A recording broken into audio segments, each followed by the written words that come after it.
de discusión, ¿no? Entonces, recordemos que los temas de discusión siempre van a generar una solución, en especial en los temas forenses.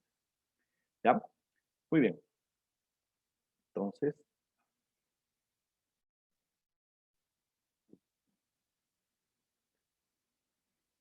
muy bien. Entonces, como introducción, tenemos que si bien en el Perú este, los temas forenses no son tan, digamos, no han sido tan importantes, excepto en fechas y en circunstancias, ¿ya? Vamos a ver en qué fechas y en qué circunstancias se hace importante.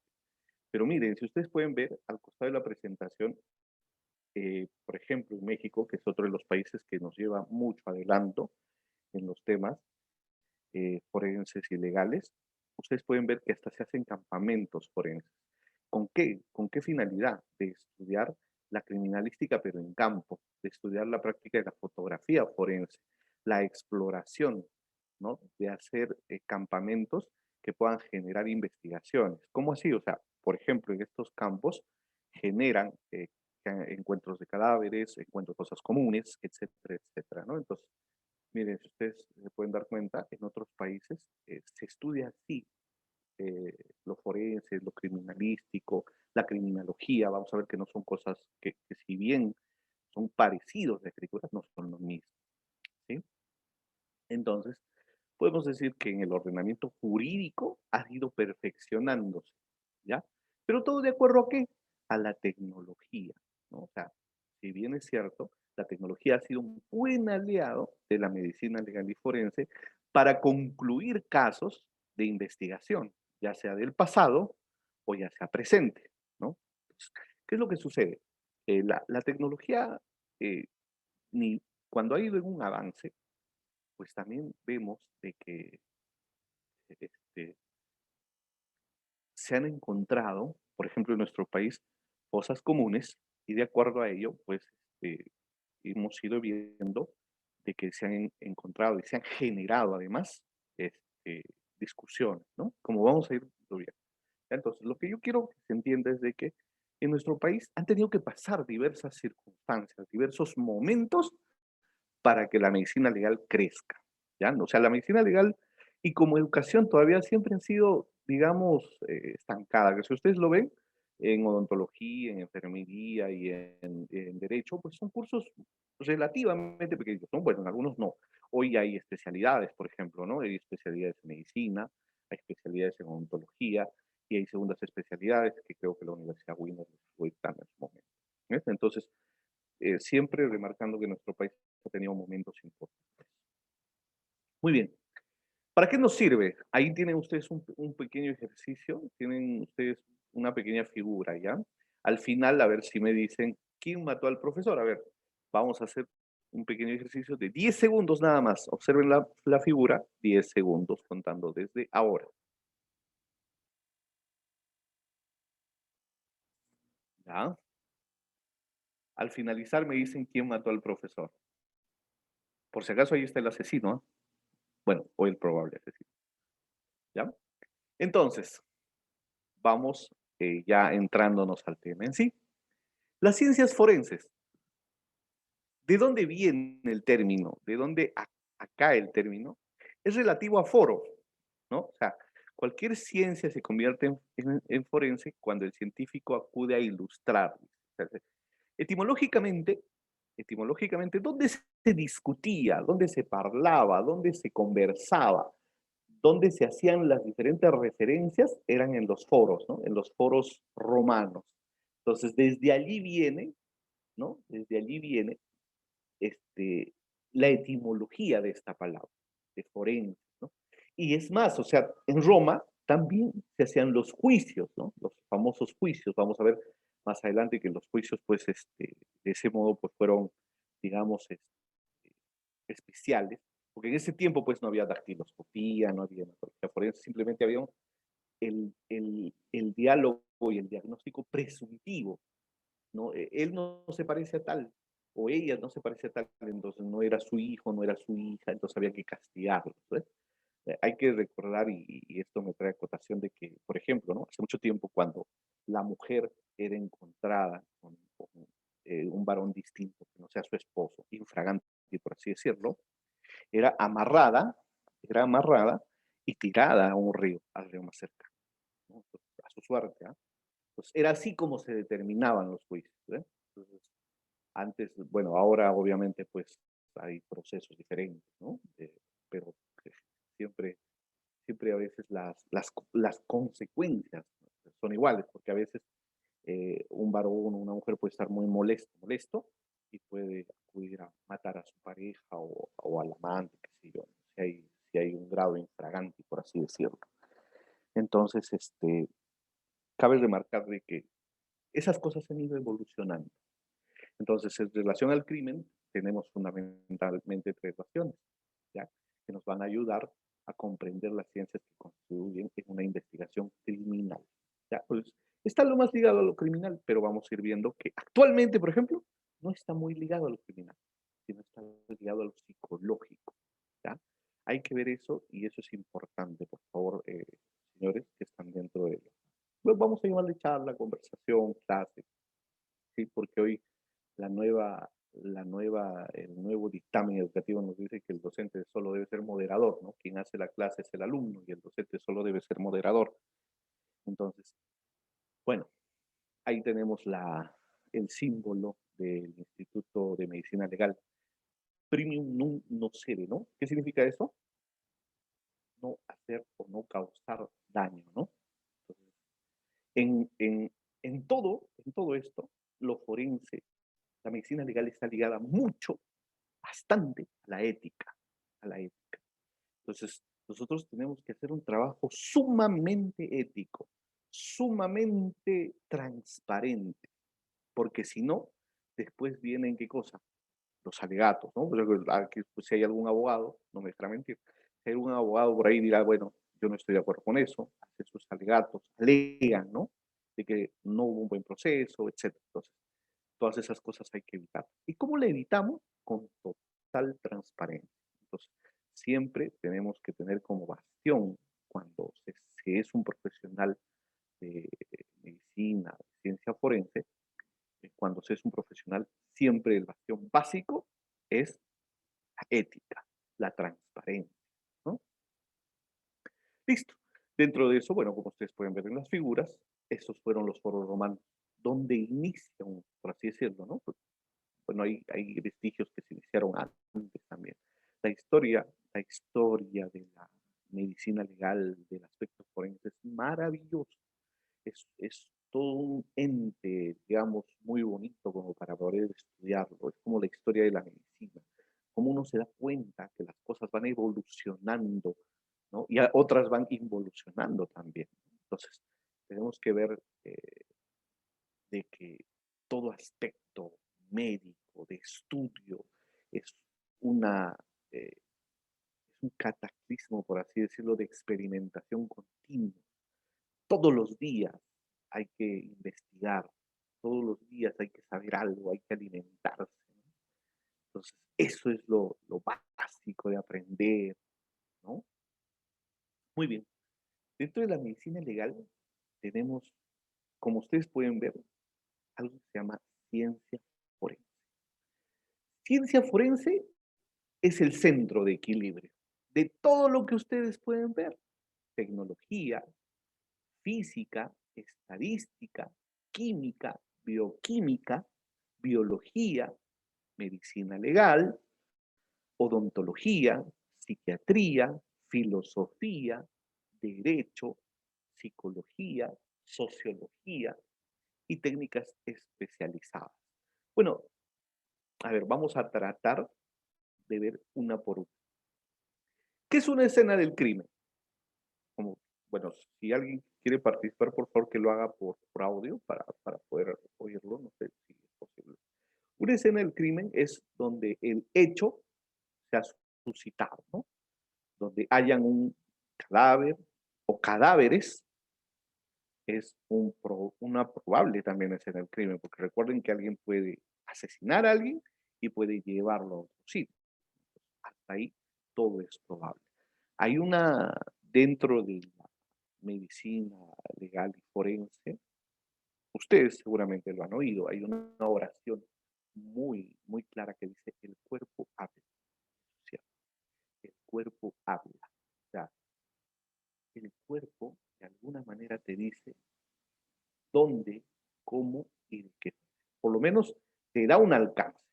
Obviamente no te da el exacto, ¿no? Eso del cuerpo habla es un juego de palabras, ¿no? Es un eufemismo, por así decirlo, ¿no? Es eso. Entonces, la tecnología, ¿de qué nos sirve la tecnología? Para la identificación, ¿no?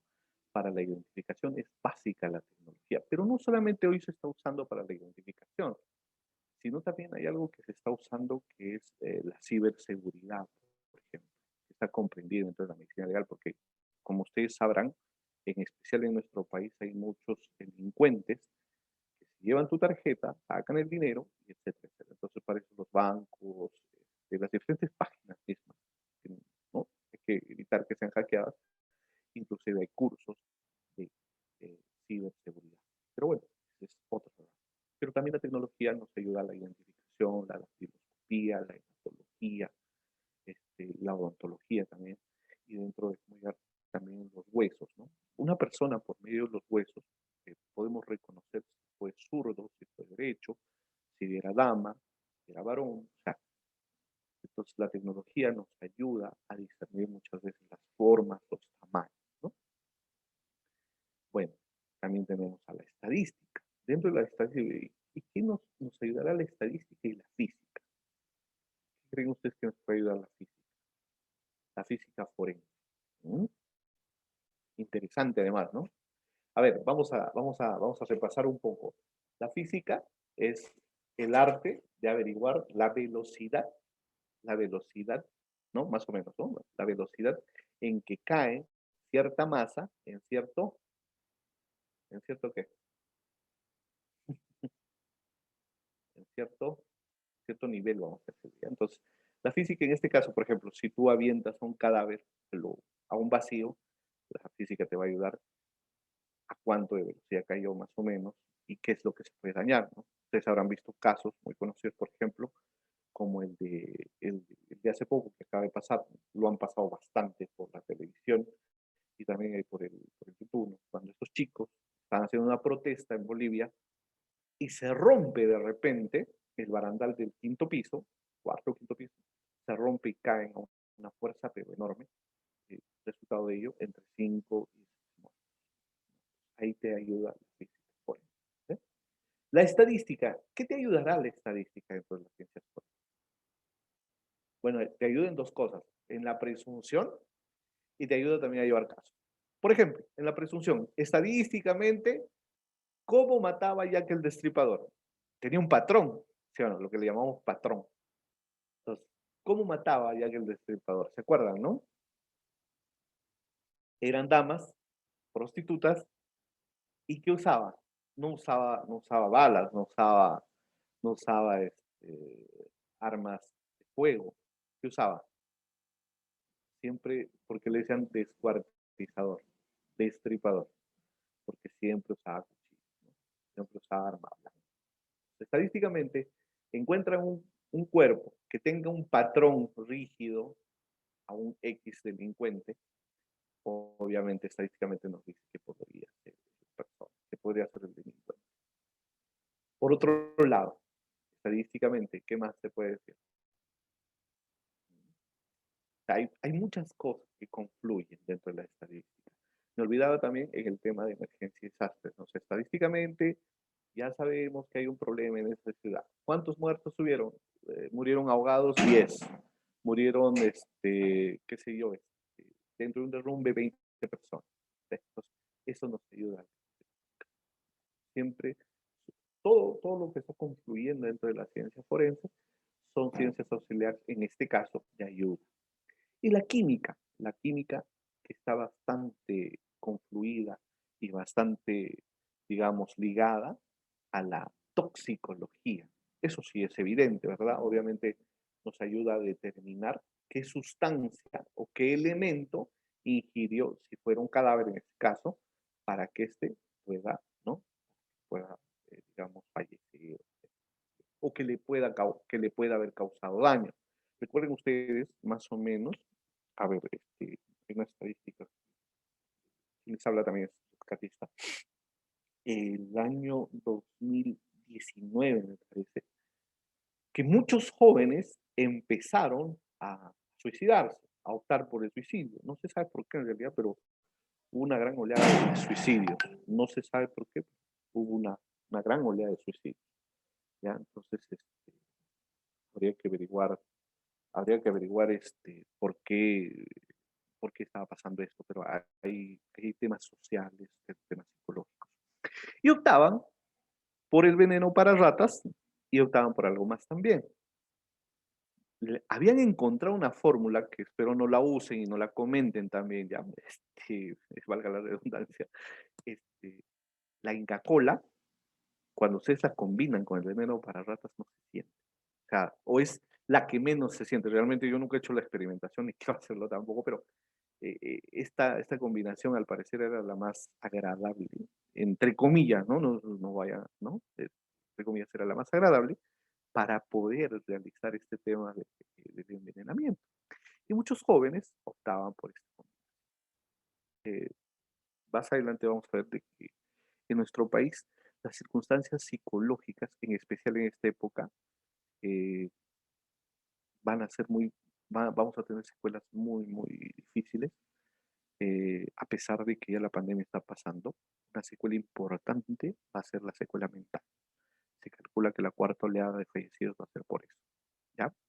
Hemos tenido una segunda oleada, una tercera oleada, se dice que serán de las enfermedades, ¿no? De ciertas enfermedades que no fueron tratadas a tiempo y que, bueno, parientes que van a fallecer. Y la cuarta ola se calcula que van a ser pacientes de temas psicológicos o psiquiátricos. ¿Por qué? Porque obviamente han visto morir a sus parientes que no esperaban que pudieran, ¿no? Gracias a esta pandemia. ¿Ve? Entonces, tenemos mucho por estudiar. ¿Ya? La medicina legal, lo forense, lo criminalístico, la criminología, en especial la criminología, es la que estudia. La criminalística no. La criminalística es mucho más extenso. La criminología es lo que estudia a la persona, al arraigo de la persona. ¿Ya? Bueno, dentro de eso también tienes la biología molecular, la biología forense, la odontología legal. La odontología tiene un proceso también muy bonito, ¿no? ¿Se acuerdan ustedes de Agripina? No sé si recuerdan a Agripina. Era esposa o amante, ¿no? de Claudio. Ella odiaba a Lolita, ya, un personaje también de esa época. La odiaba tanto de que al parecer la mandó a matar. Y la mandó a matar de una forma muy, muy fea, tan fea de que era irreconocible.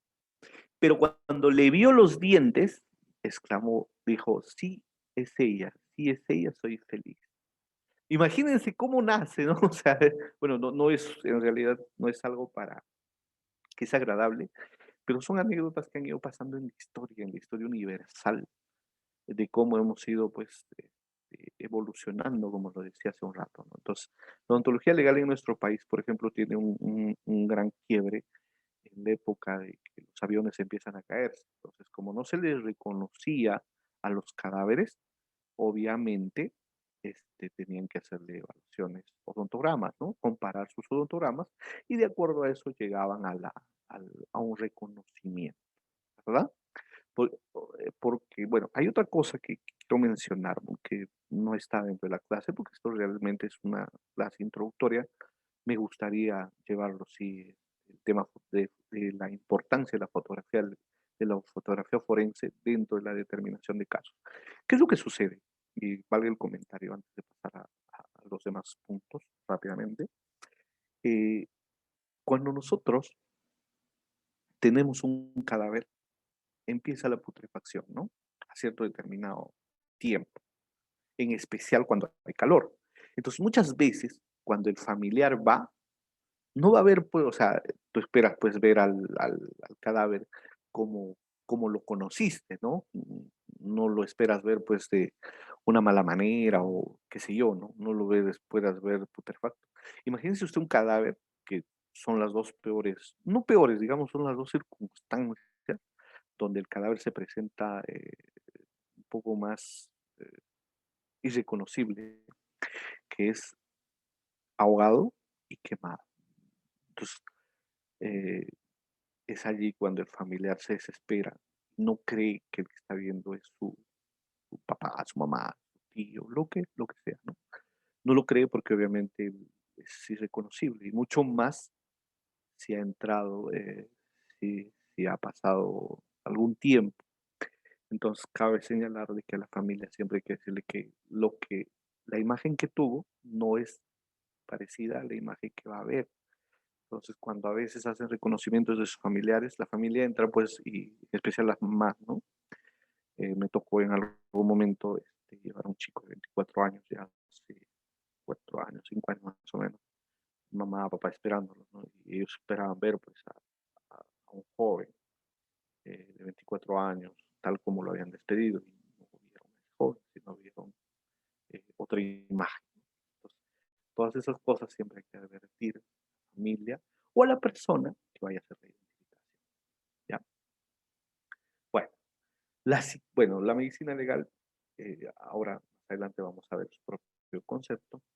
Acá hay algo importante, la psiquiatría forense, que también lo vamos a ver.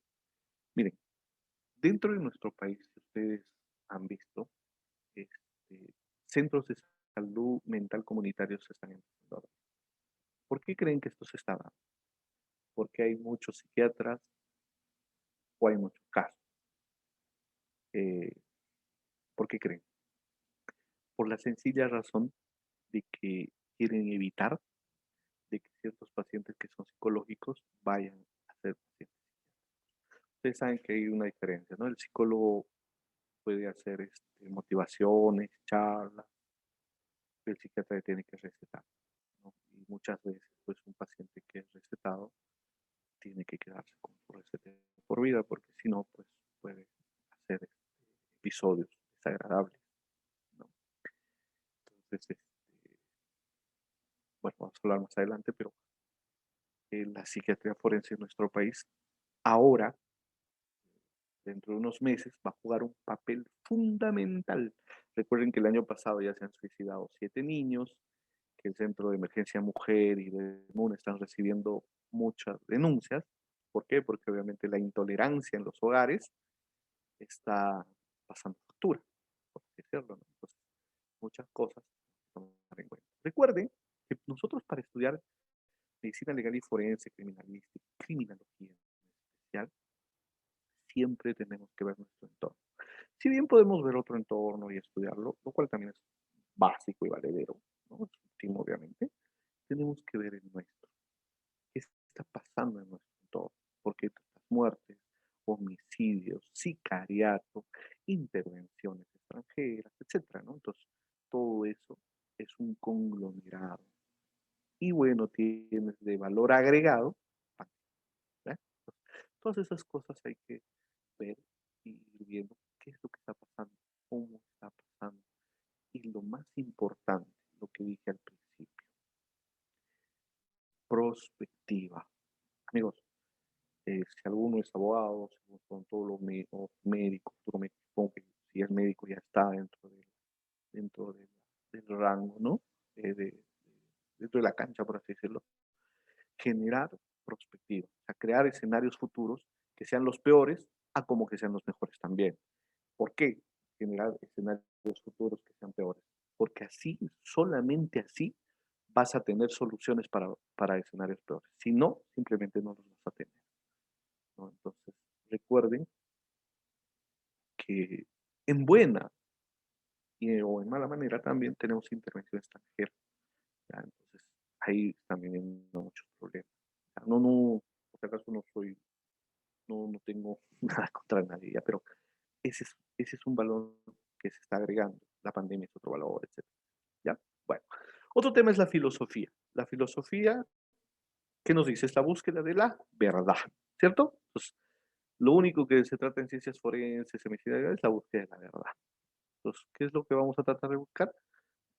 Vamos a buscar, ¿qué cosa? En este caso, la verdad. ¿Con qué? Con ética y con transparencia. Listo.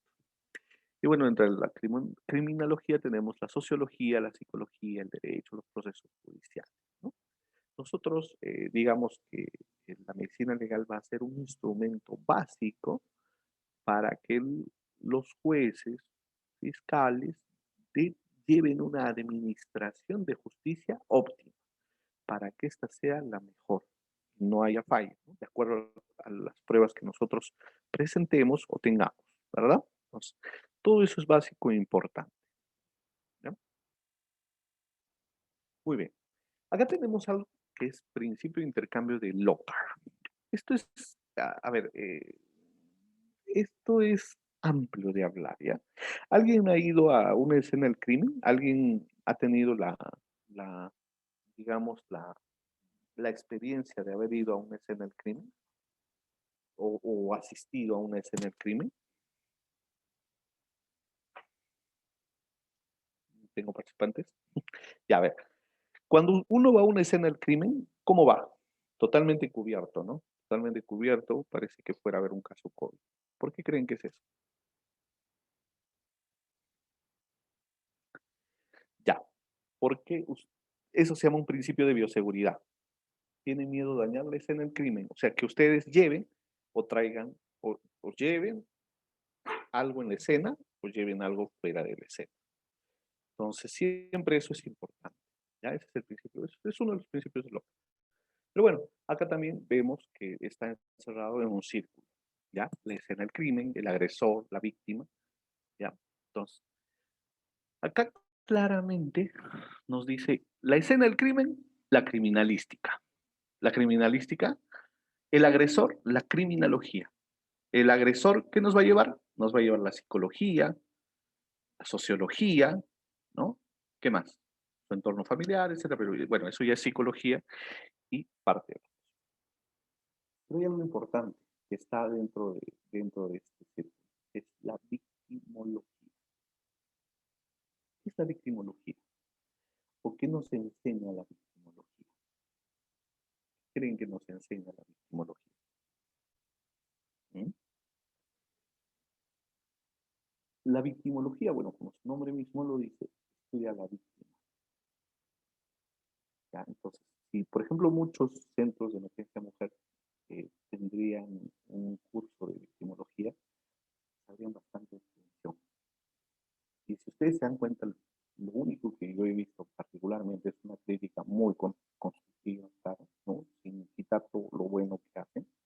Los centros de emergencia mujer y de MUNA lo que hacen es hacer qué cosa, charlas de prevención, charlas motivacionales, decirle a las señoras pues que no sean golpeadas, que si te quiere no te golpea, o si te golpea una vez ya sepárate, etcétera de cosas, lo cual me parece muy bueno y perfecto también. Pero hay un gran detalle, no han estudiado el pasado de esas personas.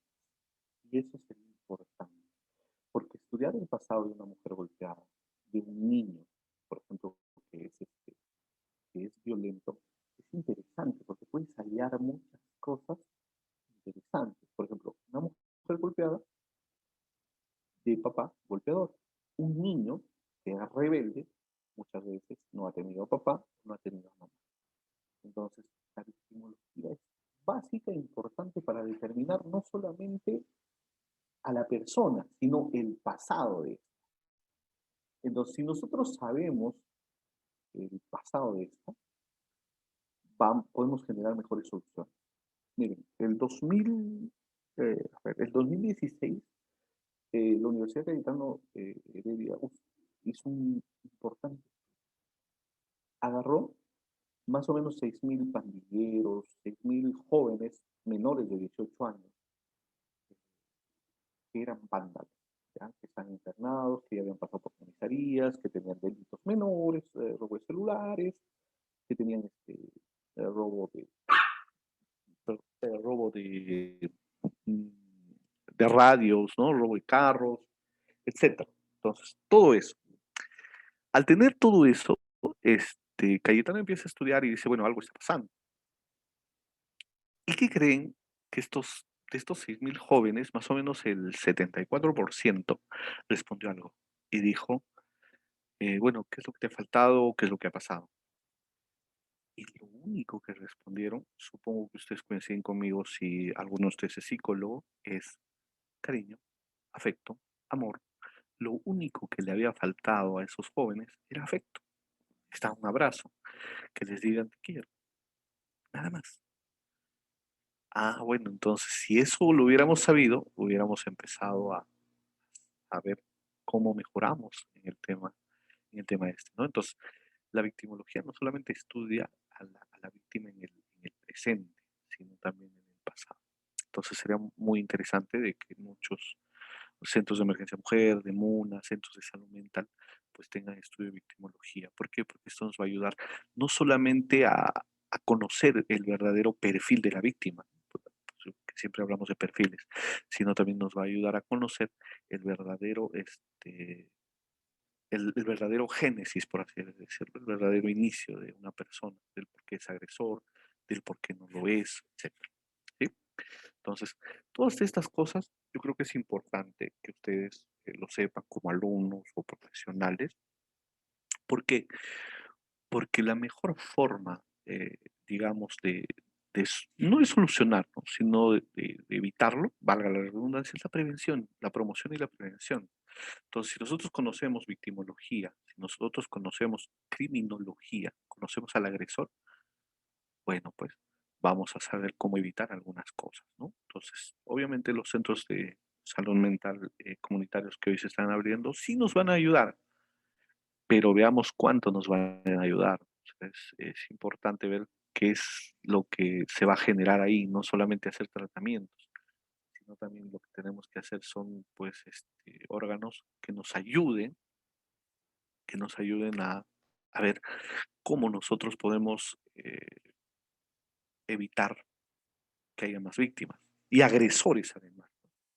Entonces, la psicología, las ciencias sociales es muy amplio, pero recuerden algo, la mejor forma es evitarlo, promoción y prevención.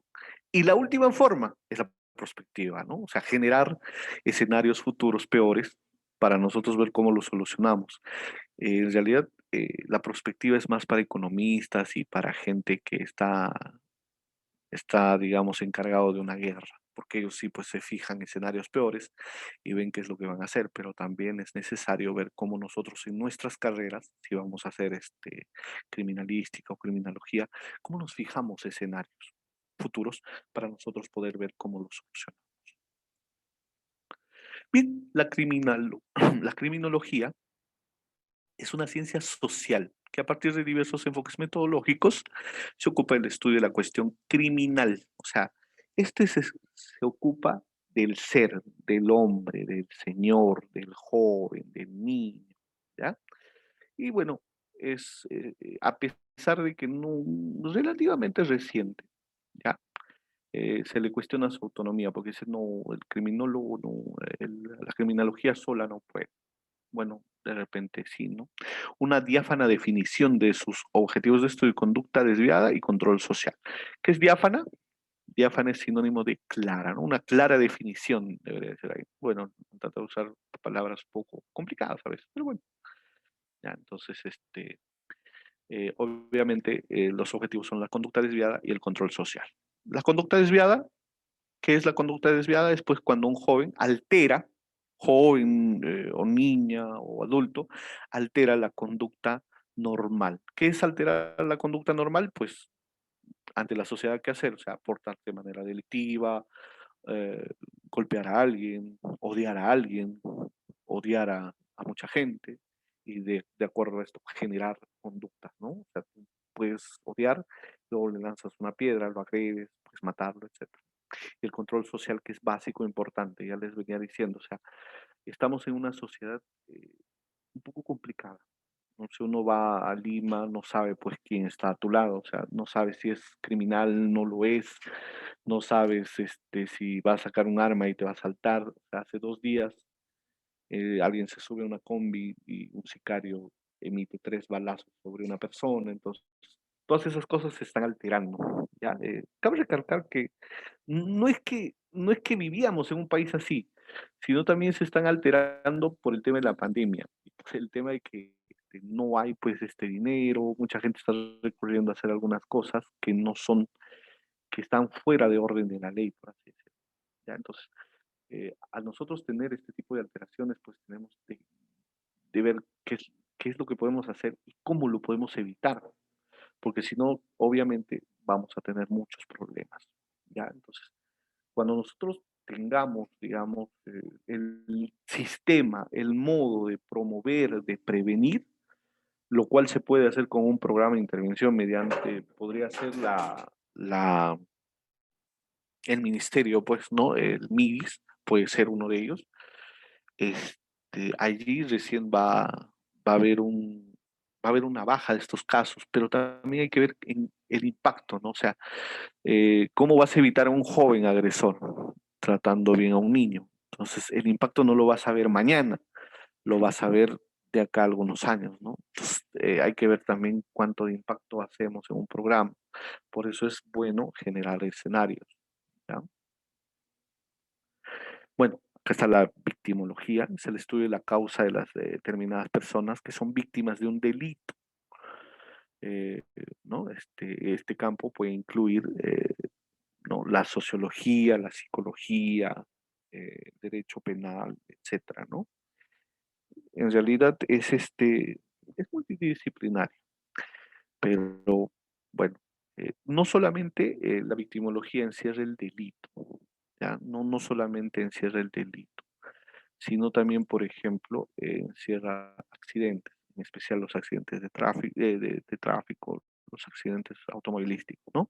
Desastres naturales, los crímenes de guerra, el abuso de poder, ¿no? Entonces, todo eso encierra la criminología, ¿ya? Entonces, hay que ver de que dentro de nuestro país, sí, pues, puede ser eso. Los desastres naturales también han causado un tema. Los crímenes de guerra, bueno, no hemos tenido gran cosa en crímenes de guerra. Bueno, vamos a hablar de eso también, que es importante. A ver, nosotros hemos tenido una guerra interna desde el año 1979. Ya lo vamos a hablar más adelante, cuando hable de un librito que es muy interesante, que es Muerte en el Pentagonito de un ser. Lo vamos a hablar más adelante. Eso sí lo he puesto porque me parece muy necesario que ustedes lo sepan. Bueno, abuso de poder. Bueno, en algún momento los profesionales relacionados con la victimología pueden ser científicos, operadores jurídicos, sociales, etcétera, ¿no? Ah, ya, se me olvidaba. ¿Qué es un perito? ¿Ah? ¿Qué es un perito? ¿Qué es alguien que hace un peritaje? ¿Qué es un perito? Un perito es una persona experta, experta y entendida en un tema, ¿ya? Puede ser ingeniero, psicólogo, hay peritos contadores, ¿ya? Que es experta y entendida en un tema que te va a ayudar a desarrollar en su campo ciertas soluciones y también determinaciones. O sea, necesito, bueno, hay un desbalance en una empresa, necesito un perito que sea contable. Muy bien, el perito contable va y hace el estudio, ¿verdad? Entonces, listo. Él ayuda a determinar cuánto de desbalance hay, cuánto de dinero no ha habido, ha habido, hay, ¿verdad? Entonces, eso es un perito, ¿ya? Eso sí es básico e importante. Por eso se habla de peritaje, se habla de peritos. Los peritos son aquellos expertos dentro de un campo y entendidos, ¿no? Que tienen la suficiente sagacidad y eficacia para llegar a ciertas determinaciones de los casos y estas puedan ayudar y son determinantes de repente en algunos temas de juicios, etcétera. Listo. Dentro del laboratorio criminalística que tenemos, bueno, ahí decía Laboratorio Central PNP, la balística, la química, la toxicología, la biología forense, la medicina forense, la ingeniería forense, la psicología forense. Bueno, hay un tema que no es tan nuevo, ¿no? A qué se refiere cuando se dice ingeniería forense? ¿Qué creen ustedes cuando hablamos de ingeniería forense? Bueno, básicamente se refiere a siniestros y averías. ¿Qué quiere decir siniestro? Bueno, volamos lo que hacían los terroristas, ¿no? Volamos un edificio, un siniestro. Eh, ¿Cuánto daño causa un siniestro? Averías, bueno, hicieron eso sí, lo he visto en una mina, no voy a decir cuál, pero a ver, se los comento así muy rápidamente. ¿Qué es lo que pasaba? El estudio técnico y el perfil técnico y el estudio técnico, obviamente ustedes saben que es la partida de nacimiento de una obra, ¿verdad? Listo. Entonces, ¿qué decía? Que ellos tenían que hacerlo con cemento sol, pero bueno, porque el contratista quería ahorrar, lo hizo con cemento Quisqueya. ¿Qué pasó? La obra retumbó a los 2 años. Vino un ingeniero forense, hizo el estudio de la avería y determinó de que no habían usado el cemento recomendado. Reitero, yo no, no hago propaganda por ninguna marca de cemento, ¿sí? Por favor. Ya el 2014, reitero, no puedo decir de qué mina era, pero una mina de la CIA, entonces a 4.600 metros de nivel. Entonces determinaron de que no, el cemento que habían usado no era óptimo, ¿ya? Entonces, eso es la ingeniería forense. La ingeniería forense nos ayuda a estudiar accidentes, siniestros y averías dentro de la ingeniería, ¿no? Entonces, dentro del laboratorio central, actualmente la policía, al menos hasta el 2019, se tenía estos ítems de estudio. Ya, hasta el 2019, de repente ahora que estamos en 2021, les mentiría, no puede haber cambiado, pueden haber quitado uno, puesto otro, realmente desconozco. ¿Ya? Listo. Entonces, bueno, acá hay algo importante que también tiene que ver con la victimología, que es la enfermedad delictiva, ¿no? Esto encierra todo lo que es la violencia familiar, ¿no? Dice que el alcohol, las drogas, te llevan a una agresión psicológica, social y después física, ¿no? Y bueno, después ya pues, la infidelidad, la economía precaria, la imprudencia, ¿no? Entonces, ya eso ya es una enfermedad. Bueno, eso es lo que te dice la patología delictiva. Ya. Bueno, ahora, propiamente, la medicina legal es una especialidad de la medicina humana que aplica los conocimientos anatomía, bioquímica, fisiopatología, en la búsqueda del esclarecimiento de casos que tengan interés legal o judicial, contribuyendo de esta manera con una oportuna y eficaz administración de justicia. ¿Ya? Bueno, sinónimos. En algunos países le dice eh, medicina legal, patología forense, jurisprudencia médica también le dice, medicina judicial también le dice, y medicina de los tribunales también le dice. Bueno, en el Perú no. Ya, pero estos son algunos países, en especial en Sudamérica. Ya, entonces, jurisprudencia médica utilizan bastante, si memoria no me falla, en Argentina. ¿Ya? Entonces, bueno, regresando al concepto de arriba, es una especialidad que nos ayuda con sus instrumentos anatomía, bioquímica, fisiopatología, etc., a esclarecer ciertos casos. ¿Para qué? Reiterando, para que el juez emita un dictamen y así nos ayude a una oportuna y además eficaz administración de justicia. Pero hoy tenemos un problema. A ver, bueno, a ver, ¿qué le podemos decir? ¿Ustedes se acuerdan de un congresista, Sixia se apellidaba, ¿no? El señor es dueño de Tepsa, creo era. Él le había puesto a su tortuga, le había puesto justicia. Y cuando le preguntaron a uno, dice, ¿qué ha pasado, señor Sixia? ¿Por qué usted le ha puesto a su tortuga justicia? Es muy lenta. Y eso es lo que ocurre acá. Si ustedes ven, o si alguno en la clase es abogado, es decir, me podría corregir, a ver, mírenme, para que les dan prisión preventiva 9 meses, 6 meses, y ahí viene el problema, y ahí se rompen también los mitos, ¿no?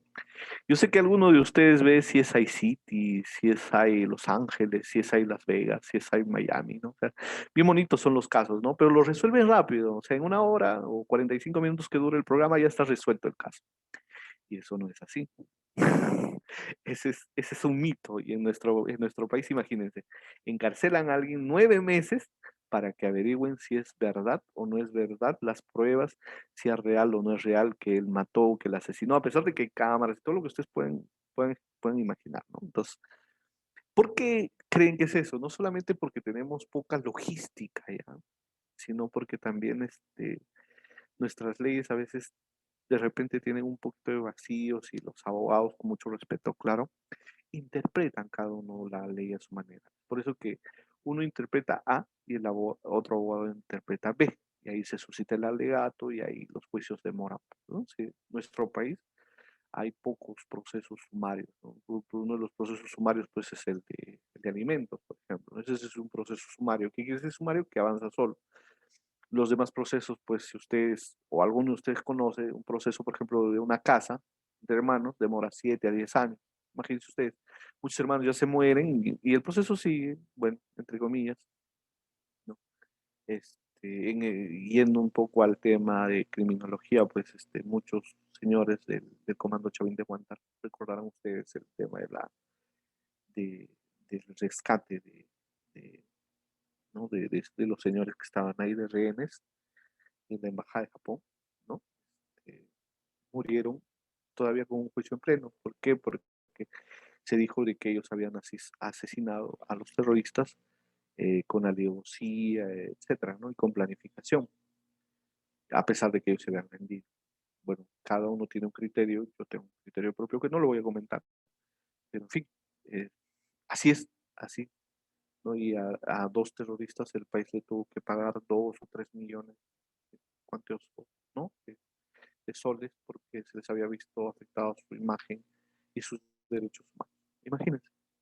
Entonces, todas esas cosas suceden y a veces son defectos, pues, ¿no? Del tema legal, más que de la medicina.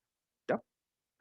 Muy bien, el campo de acción o donde se desenvuelve, se desenvuelve en un fuero civil, en un fuero penal, realizan examen ectoscópicos, ¿no? Bueno, algunos vaginales, anales, en caso de violaciones en especial, ¿no? El mes de enero hubo un curso muy bonito donde se había llevado pues muchos casitos de estos, ¿no? O sea, en su mayoría se calcula que el 40%, acá esto sí es casi actual ya, el 40% de violaciones es intrafamiliar, o sea, ha violado el papá, el padrastro, el hijastro, el tío, o sea, se dan en el círculo familiar. ¿Qué podemos hacer ahí también, no? O sea, es un poco complicado.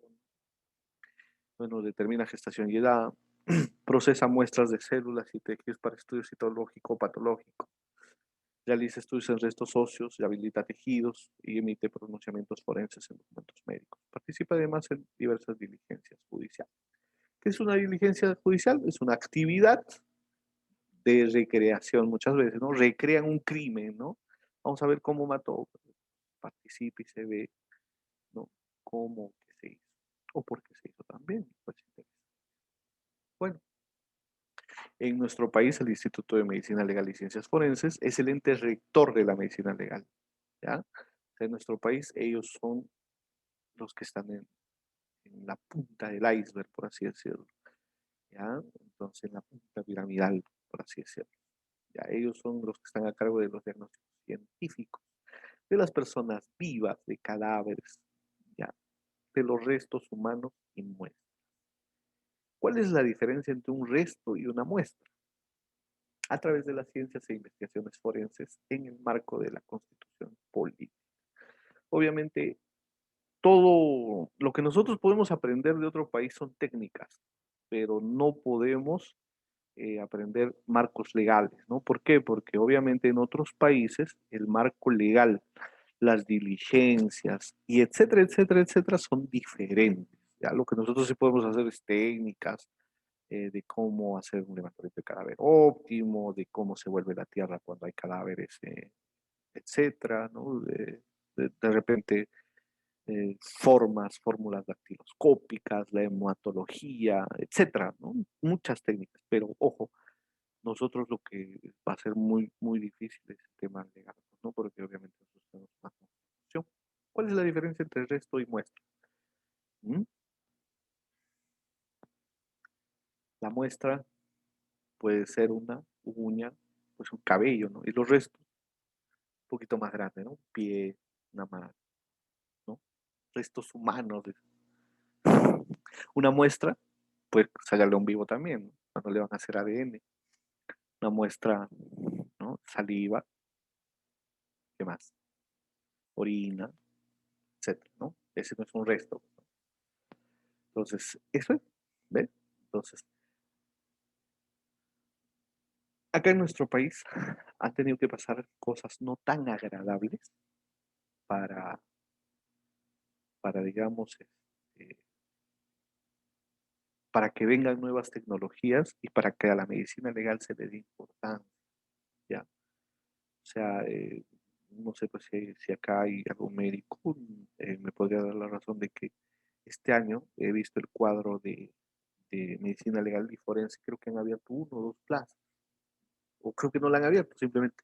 El año pasado no la abrieron, ¿eh? Entonces, pero pediatría, ginecología, medicina ocupacional ahora es el boom, ¿no? Entonces, medicina y salud ocupacional es el boom. Entonces, eso sí se han abierto, pero estos no, como que lo han relegado, ¿eh? Cuando no debería ser así, ¿no? No debería ser así. Bueno, en fin, cada uno tiene un concepto y se respeta. De repente no se comparten, pero se respeta. Listo. Hablando un poco de la historia de la medicina legal. Se reconoce como primer médico, ¿ah? Médico legista, porque otro ya parece el padre de la medicina legal. Ese es otro, ya ese es otro pato.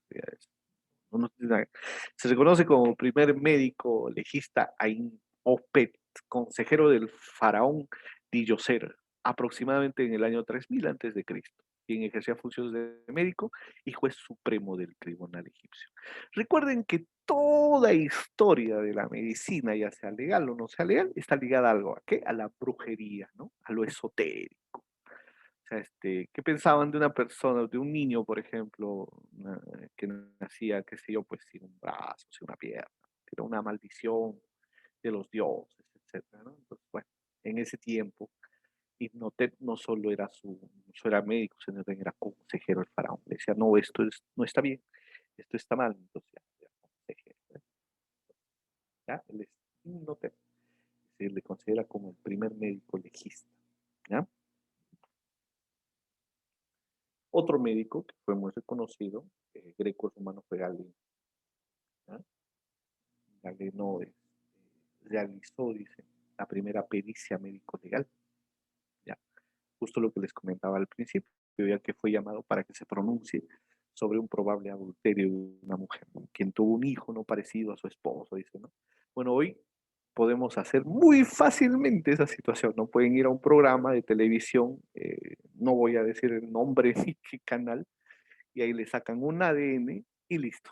Y ahí se disipa cualquier duda, ¿no? Pero bueno, en ese tiempo no se parece, entonces sí es, no se parece, entonces no es. Entonces, muchas cosas, la medicina tiene muchas anécdotas, además de cómo ha ido creciendo y generando ciencia. Por ejemplo, esto me trae a cotación si alguien ha leído pues libros sobre la Segunda Guerra Mundial, uno de los grandes o los precursores en traumatología son los alemanes, pues, y en la Segunda Guerra Mundial empiezan a hacer experimentaciones, ¿no? Lo malo es que lo hacían, pues, los judíos y lo hacían sin anestesia. Imagínense ustedes que ellos llegaron a inocular, bueno, a ponerle a los niños y a los adultos también a sus ojos tinta verde para ver si sus ojos se volvían verdes. Y en el pasado, pues, había reyes que cuando se ponían mal mataban a los niños y la sangre de los niños, de los recién nacidos, le ponían a los reyes diciendo, a ver, de repente puede funcionar porque este niño está libre de pecado, ¿no? Hay que ponerle sangre. Imagínense ustedes todas las cosas que han tenido que pasar y el modo de experimentación que se ha tenido que pasar para llegar a ciertas conclusiones, ¿no? Y obviamente la tecnología pues ha sido un gravitante importante, básico. Yo creo que además de importante y básico ha sido pues genial y generoso, ¿no? Generoso porque muchas veces nos ha ayudado a disipar dudas. Recordemos que también han habido casos en el mundo, bueno, ahorita no recuerdo el nombre, pero recordarán ustedes un niño negro de 12, 14 años que fue injustamente llevado a la silla eléctrica. Y si queremos hablar de Perú, pues se acuerdan del monstruo, de un monstruo que vendía turrones, que se lo había llevado un niño y que bueno, después determinaron que él no era el asesino, es de Pachacamilla, ¿no? ¿Se acuerdan o no? Que vendía turrón, ¿no? Entonces se llevó al niño y después determinaron de que no lo había violado, mucho menos lo había matado. Quedó inconcluso realmente, ¿no? pero muchos se dieron cuenta porque el señor, el presunto criminal, en su, en su celda, había hecho un huerto y siempre dijo que era pues inocente. Hay muchas cosas bonitas para tratar en ese caso, si algún sábado hay muchas cosas maravillosas que se pueden hacer en ese casito, que se estudiaron en ese caso además, ¿ya? Esperamos tener una segunda oportunidad para comentar esos casos. En realidad hoy lo que se está haciendo es una introducción, un poquito de historia. Bueno, y en China, en el año 1250, estaba Xi Yuanlong, publica reglas para un examen de cadáveres y las formas de varias heridas provocadas. O sea, probablemente uno de los primeros en hablar de cómo se moría la gente o con qué tipo de heridas, ¿no? Entonces, también es necesario hablar de él. Y también hablo de la diferencia de los cadáveres por ahogamiento y de aquellos de eh, antimortem, ¿no? De aquellos muertos antes de ser lanzados al agua. Una de sus principales publicaciones. Y oficialmente en el año 1855, con la expedición del reglamento de instrucción pública dada por el mariscal don Ramón Castilla en la Universidad Nacional Mayor San Marcos, cabe recalcar que hace 2 días cumplió 574 años, si la memoria no me falla, ¿no? Esta es la decana de América. San Marcos se inicia el dictado del curso de medicina legal y toxicología, ya oficialmente, acá en el Perú. Listo. El 12 de diciembre de 1918 se expide la Ley 2949 que señala que los médicos de la policía se denominarán en lo sucesivo médico-legistas y estarán adscritos a los juzgados del crimen de sus respectivas jurisdicciones. O sea, ¿qué quiere decir? Que ya en esa época empiezan a adherirse médicos o profesionales de la salud a la policía, ¿no? Esto en el bien que hacer de determinar casos para la administración de justicia, como ya se ha dicho. Listo. El 23 de mayo de 1985 será la ley 24198 sobre la creación del Instituto de Medicina Legal del Perú, Leonidas Avendaño Ureta. Y por decreto 29993, el 24 de diciembre del 92, fue transferido al sector de justicia del Ministerio Público. Antes me parece que no estaba adherido al Ministerio de Justicia, ahora sí lo estaba, desde el año 1992. Hasta ese entonces no. Listo, vamos a hablar un poco de cómo se forman los equipos de ciencias forenses, ¿ya? Integrado por médico, antropólogo, odontólogo, biólogo y otros científicos. Muchas veces, muchas veces ha entrado en el equipo forense especializado, ha entrado el fotógrafo forense. Es básico e importante. Y bueno, voy a adelantar por qué. ¿Por qué creen que usted, un fotógrafo forense, es importante dentro del equipo? Importante y digamos que es lo que él tome puede muchas veces llevarnos a un error o puede llevarnos muchas veces al éxito. ¿Por qué? ¿Alguien podría responder, por favor?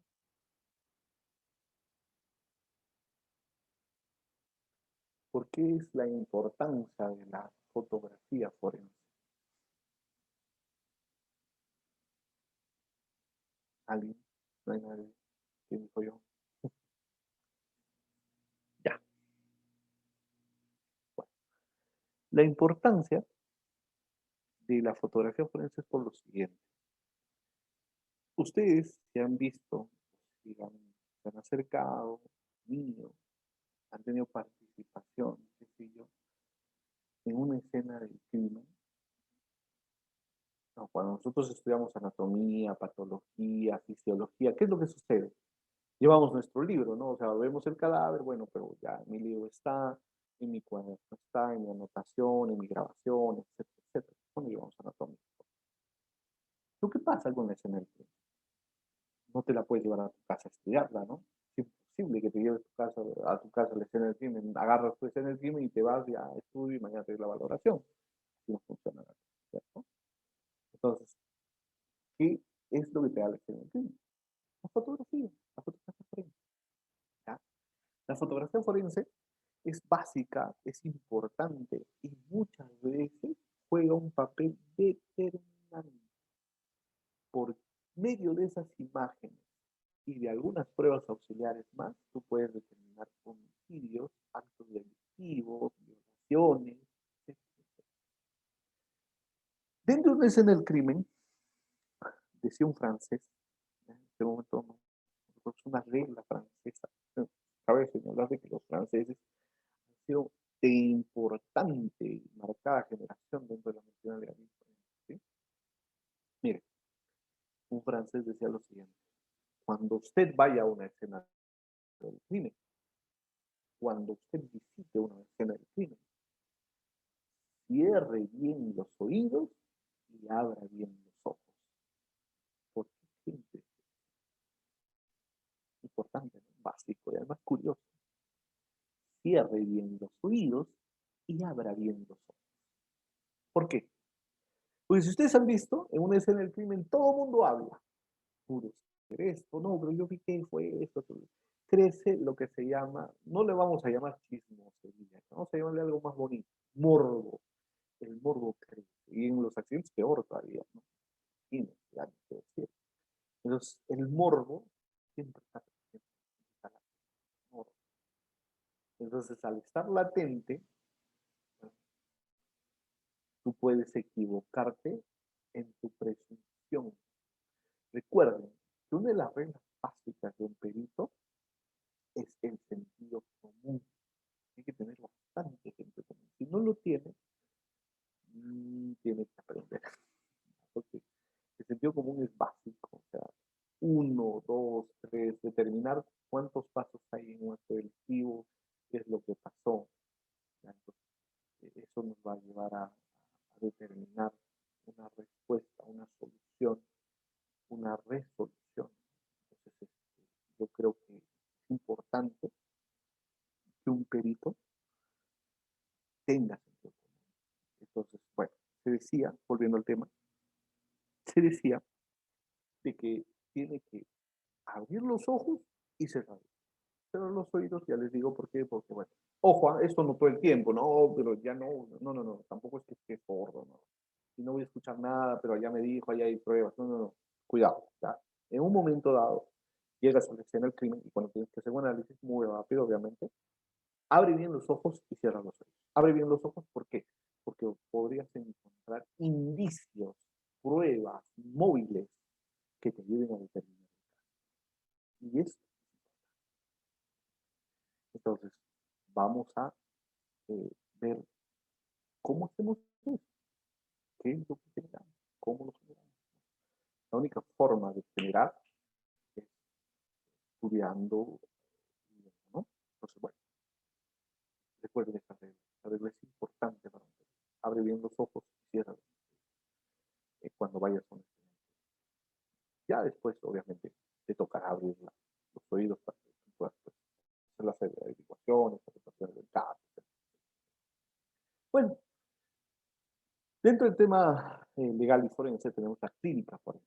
La clínica es la determinación y valoración médica de lesiones, ¿no?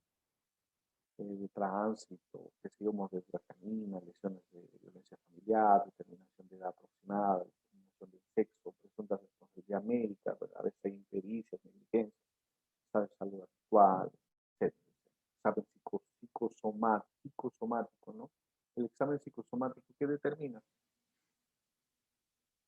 Si tiene bien la relación entre tus sentidos, manos, ojos, etc.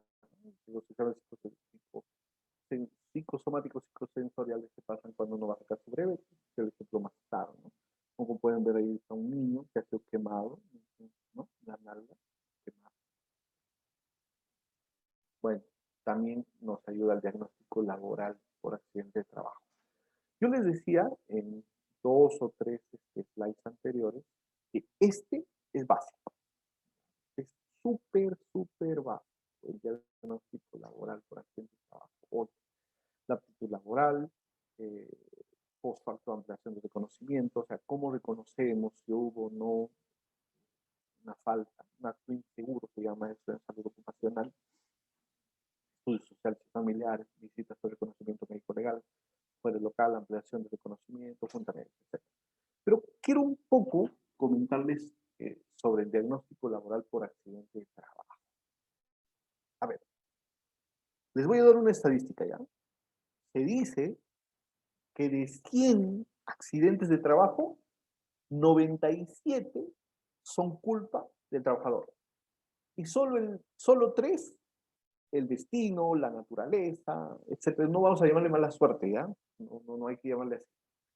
Destino, bueno, pues se te atravesó un carro, alguien estaba molesta, no sé. Y la naturaleza, obviamente, que es un papel preponderante, ¿no? Puede caer una roca, etcétera, etcétera. Se pueden presentar muchas cosas.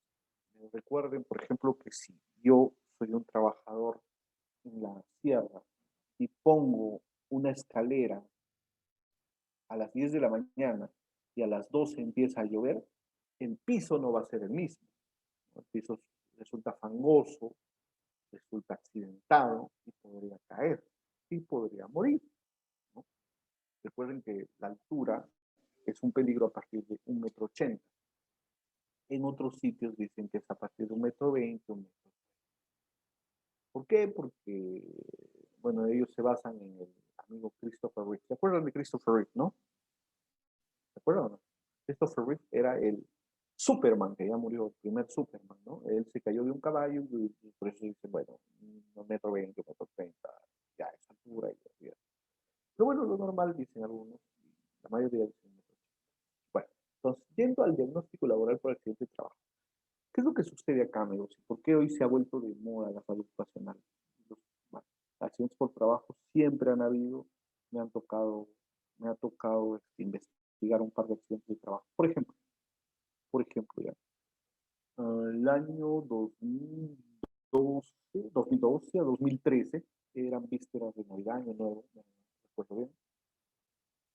Hay un tipo que trabajaba sin anclaje, ya, esa es la soga que te conecta a un techo o a la viga más segura de un techo, cosa que si tú caes, obviamente quedas colgando. Estamos hablando de un techo de 6 metros más o menos para arriba. Este amigo se dedicaba a, a soldar, la, digamos, el techo, etcétera, bueno, ¿no? Y resulta que cae y obviamente muere. Y como todo muerto, era una buena persona, él nunca cometía actos inseguros, él era lo máximo, buen padre, buen hijo, buen todo, era lo máximo, a muerto, ¿no? Y es más, todos sus colegas, incluyendo el señor de sindicato, recuerdo bien, dijeron, no, él es una buena persona, gran hijo, nunca ha tenido problemas, nunca tuvo una falta, pero era así, perfecto. ¿Y qué creen ustedes que hicieron? Para determinar, no su culpa, ojo, y hubo un acto inseguro enorme. Revisamos su Facebook. Y el señor tenía fotos colgado, tenía fotos pintando. Pregunta, no sabemos cómo entraba la máquina, cómo entraba el celular allí, ya. No sabemos cómo entraban las máquinas fotográficas allí, y no sabemos cómo es que él colgaba. Acto totalmente inseguro. Que determinaron que había un acto inseguro y que obviamente le iban a reconocer un dinero al señor, pero no se había pedido su abogado, porque obviamente había tenido pues, un acto inseguro y había generado una situación insegura y por ende pues, ¿ya? Entonces, hay accidentes de trabajo que son estos, pero también hay enfermedades de trabajo. ¿Y cómo investigamos una enfermedad de trabajo? Ese es mucho más complicado. Si acá hay algún abogado, me da la razón. Cuando uno hace una denuncia, o bueno, pueden generarse así situaciones fáciles. Cuando uno hace una denuncia por enfermedad ocupacional, ¿no? Enfermedad del trabajo, generalmente en nuestro país hay dos enfermedades de trabajo bien marcadas. Es el tema de la espalda, ¿ya? La lumbalgia, y el otro es la hipoacusia, es el que decía. Bueno, detrás de esto viene el cáncer también de pulmón, la asbestosis, silicosis y deliosis. Ya, o sea, tienes ahí una gama para estudiar. Pero ¿qué es lo que sucede? Y a modo de comentario también lo digo para que ustedes tengan. Sucede lo siguiente. Yo voy, sumamos que me quedo sordo. Yo voy y le digo a la empresa, muy bien, yo me he quedado sordo, así que ustedes tienen que hacer cargo, pues tienen que pagarme un dinero porque es una enfermedad profesional que yo la adquirí mientras estaba trabajando. Oye, ¿en qué trabajas? Ah, bueno, yo he trabajado en Moliendera. Ah, ya, en Plaza, ¿no? Donde los ruidos son extremadamente altos. Bueno, muy bien, señor. Presente usted pues su denuncia. Y en efecto, el trabajador presentó. ¿Y qué crees? La empresa va a mirar y va a decir, ah, sí, le voy a dar los 350.000, los 400.000 pesos que me pidió. Para nada. ¿Qué es lo que hace? La empresa agarra y hace una investigación del pasado del trabajador. ¿Cómo así?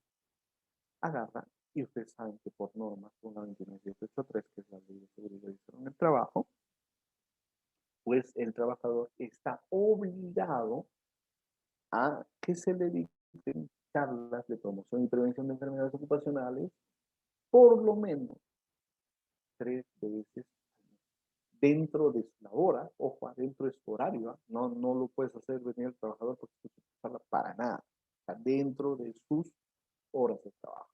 Allá está. Y este trabajador, en efecto, había recibido charlas sobre prevención de hipoacusia y conservación auditiva. Y además había recibido charlas pues, de qué protectores usar. Entonces, bueno, cuando el trabajador regresa, le dice, mire usted, señor, el señor tal no tiene hipoacusia, lleva el mismo tiempo que usted, pero sin embargo usted tiene la hipoacusia. Entonces, acá usted ha sido capacitado, pero que usted no haya cumplido con, con las normas y labores ya.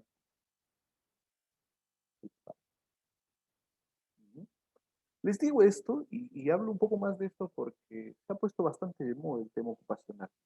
Y bueno, la medicina legal sí está ligada, pues no, porque van a hacer investigaciones, tiene que ver con enfermedades y trabajos, ustedes van a ver, pues, sí, en efecto tiene confusia, en efecto tiene neuralgia, en efecto tiene pues, lumbalgia, ¿no? Un tipo de deficiencia, o ha tenido cáncer a los pulmones, cistosis, silicosis, deliosis, tuberculosis, todas las osis tenía así por hacer, les digo por experiencia, porque la biología es realmente impresionante cómo puede generar enfermedades ocupacionales. Recuerden que me decía un gran maestro médico, que una de las pandemias, ¿ya? Una de las pandemias ocultas son las enfermedades ocupacionales del trabajo. Y eso es cierto. Y no solo en Perú, sino en todo el mundo, ¿no? Dice un gran dicho, dime en qué trabajas y te diré de qué te vas a morir. Muy exacto el dicho, ¿ya? O sea, no, no se sientan mal, no es que mañana se van a morir, digamos, ¿no? Bueno, dentro de la sexología y ginecología forense, el examen intersexual, el examen por presunto aborto, la determinación de esta gestación, si es que ha habido una violación, de una gestación no deseada, la determinación del parto, no si ya han tenido al bebé, la determinación del sexo, determinación de potencia sexual, la ampliación del reconocimiento, ¿ya? Entonces, acá en determinación de potencia sexual no quiere decir algo, ¿ya?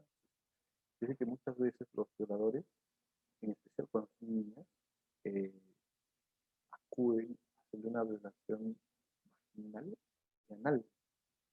Y hay bueno, el médico me entenderá, pues, que es más experto en eso. Hay un desfloro enorme, ¿no? O sea, desfloran, o sea, queda muy marcado, en especial el plano. Todas esas cosas, realmente, cuando uno las ve así en situ, es bien complicado, es terrible. Bueno, la psiquiatría forense, lo que les había dicho en un principio, el examen psiquiátrico, la farmacodependencia, el examen para beneficio penitenciario. A ver, nos detenemos un poquito atrás. El examen psiquiátrico es para determinar si la persona está en condiciones de hacer una vida normal. Ya, ya.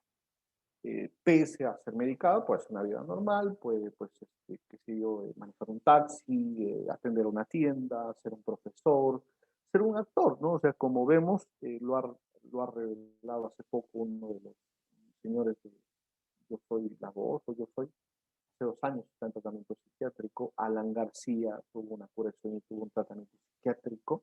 Es por eso que es muy difícil que esté vivo, ¿ya? Porque quien ha leído, por ejemplo, su libro y quien ha leído El francotirador de Jaime Bailey, hacía modo como de comentario, obviamente se dará cuenta que el tipo ya tomaba litio. Entonces, obviamente el tipo estaba evocado a un suicidio. Entonces, eso que digan que está vivo, yo lo veo muy difícil. Él ya se quería suicidar, ya el solo hecho de consumir litio, ya, ya había estado en una cura de sueño, imagínate. Ya. Entonces, no sabemos si tenía farmacodependencia, porque obviamente esto lo sabrá pensado, ¿no? Entonces, el examen psiquiátrico determina si tú puedes o no puedes, pues, hacer tu vida normal. ¿Qué es tu vida normal? Tus actividades normales. Con prescripción. El problema es de que si tú no llevas bien tu prescripción, eh, puede ser de que tengas una recaída, lo que le llaman los psiquiatras, los médicos, y ahí viene el problema.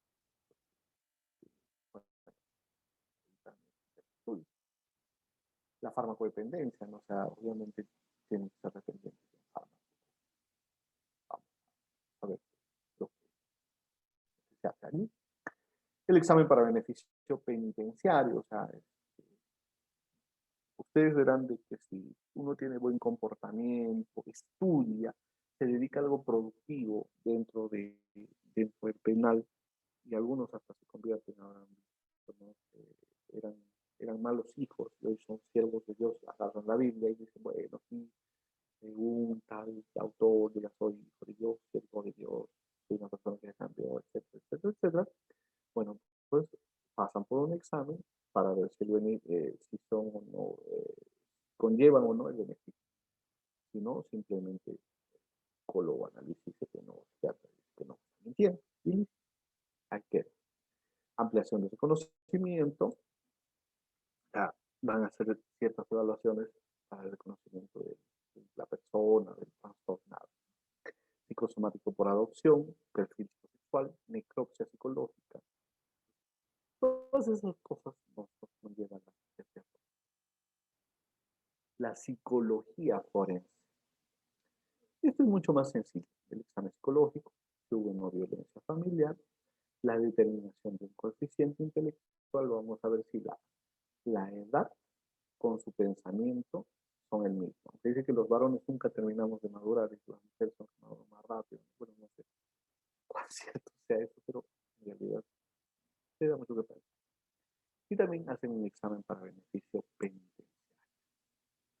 Bueno, también está la teoría forense, la violencia del maltratado, la evaluación de menores, NM, o sea, no ha habido, muchas veces hay niños que son abandonados por sus papás y por sus familiares, ¿no? Entonces hay que ver y determinar qué es lo que ha pasado allí, por qué han sido abandonados estos niños, por qué estos niños han quedado en un orfandad, ¿no? Y ojo, acá hay algo más que me olvidé comentar. Los niños que nacen, este es un problema social y ha sido estudiado perfectamente por San Marcos, si la memoria no me falla, sí, pues la Universidad de San Marcos hizo el estudio de esto. Los niños que nacen dentro de un penal, en su mayoría van a ser delincuentes o van a cometer actos delictivos. ¿Por qué? Porque quieren volver a un penal, porque para ellos un penal es un hogar, es su hogar. ¿Ya? Este estudio fue realizado, si la memoria no me falla, a ver, el 2017 o 18, no recuerdo bien, lo pueden googlear, por favor. Ya, pero fue un bonito estudio. Entonces, ¿qué social, obviamente? Que los niños que, que, pues nacieron en una, en un penal, van a cometer cualquier acto delictivo o fuera de la ley para que puedan volver al penal, entre comillas, para ellos volver a su hogar. Entonces, un bonito estudio, veanlo. Lo leí hace La tanatología forense. ¿Qué es la tanatología? El estudio de los cadáveres básicos, nada más. ¿Ya? Ahí no más, no vamos más adelante creo que. ¿No? Necropsias, necropsias clínicas. ¿Por qué clínico? Se hace la evaluación pues, del cadáver, ¿no? Cómo murió, en qué posición quedó, etcétera, etcétera, ¿no? El traslado de cadáveres y restos humanos a una fosa común, conservación de cadáveres por refrigeración, por formalización, conservación por embalsamamiento, entrega de cadáveres a universidades científicas. ¿Por qué se da la entrega de cadáveres a universidades? Porque son NN, ¿no? Son cadáveres que nadie reclama, entonces ya pues lo donan a las universidades para que, para que, para que puedan ser estudiados. Se me sale una sonrisa, ¿saben por qué? No voy a decir que ella, pero tuve la oportunidad de ser no asesor, pero coordinador, vamos a llamarlo, del Congreso, de un X grupo parlamentario. Y un parlamentario pues propuso, no sé, ya, lo cuento a modo de, de anécdota, en todo caso, ya no, pues, el parlamentario propuso y dijo que a cada venezolano que fue encontrado, así dijo, ¿no? Que cada venezolano que fue encontrado, pues, ya se le dé una pena de muerte y se le pase pues a universidades. Qué locura, ¿no? De verdad, una idea muy, muy sacada del cabello. No puedo mencionar quién fue ni de qué partido fue, pero obviamente, ¿no? Por obvias razones, que a mí me parece muy gracioso. Bueno, entrega de tejidos para el trasplante, bueno, y las córneas también, como ustedes saben, entregar pues un tejido cuando una persona fallece, ustedes saben que tiene que tener el permiso de un familiar directo, ¿no? Esposa, esposo, mamá o papá. Bueno, no le sirve, entonces le van a donar a otra persona que lo necesita, corazón, ¿ya? Exhumaciones para toma de muestra, exhumaciones para necropsia. Ya, ahorita vamos a entrar en una bonita situación del Perú. Ahora ya debe tocar ya ese slide. Levantamiento de cadáveres, evaluación de presunta tortura. Todo esto, todas las exhumaciones de toma de muestra, exhumaciones para necropsia, levantamiento de cadáveres, evaluación de presunta tortura, estas cuatro concepciones se dieron en nuestro país de manera muy marcada desde el año 1978-79 hasta el año 1988, podría decir, no hasta el 89, realmente. Los 90 también fueron un proceso muy marcado históricamente. Muy, muy marcado. Ya. Entonces, bueno, el traslado también de cadáveres y restos humanos, esto es básico, ¿no? Si vamos a hablar un poquito de cadena. Listo, quería llegar acá. Clyde Snow era el padre de la antropología forense, ¿ya? Al señor que mencioné, Clyde Snow, padre de la antropología forense. Él, pues, cuando le entrevistan, dicen, bueno, CSI City, CSI, todos los CSI que hay, pues, sería bonito si eso se cumpliera y en 45 minutos y una hora podríamos tener casos de eso, y eso no es así. Demoran muchos años y a veces quedan, pues, quedan vestigios de dudas ante muchos casos todavía. Es por eso que Estados Unidos hasta psíquicas ha empleado para saber de ciertos procesos. Imagínense ustedes. Bueno, quería llegar acá. No sé si ustedes han leído este libro, yo lo leí hace mucho, no tanto, ¿no? Hace 2018, 2017, para 18, por ahí. Este libro, si ustedes quieren ingresar al mundo criminólogo, criminalista, al mundo de la medicina legal, ya, a este mundo, en nuestro país, obviamente, ya se pueden leer, obviamente, miles de libros, ya, millones de libros que se puede recomendar. Pero en el Perú, si quieres iniciarte y hacer tus primeros pininos en este mundo, este es el libro para entrar. Esta es la llave del éxito para que ustedes puedan entrar y entender, porque también en este libro se habla algo de leyes, un poquito de leyes, se habla un poquito de qué es lo que pasó con el Perú, y también te deja ahí entrevible, ¿no? Porque hasta ahora no, bueno, en este libro habla también de la muerte de Wilca. Ustedes saben, Wilca, eh, eh, Pedro Wilca, y un gran secretario general de Construcción Civil, ¿no? Que muchos dicen que fue Fujimori, el comando Colina, ¿verdad? Si la memoria no falla, el Comando de Liberación Nacional, o bueno, otros decían que Colina era por el apellido de un militar, que fue quien lo eliminó. Para otros no, para otros fue el terrorista. Y por ahí también Saúl Cantoral, que era dirigente minero, también falleció.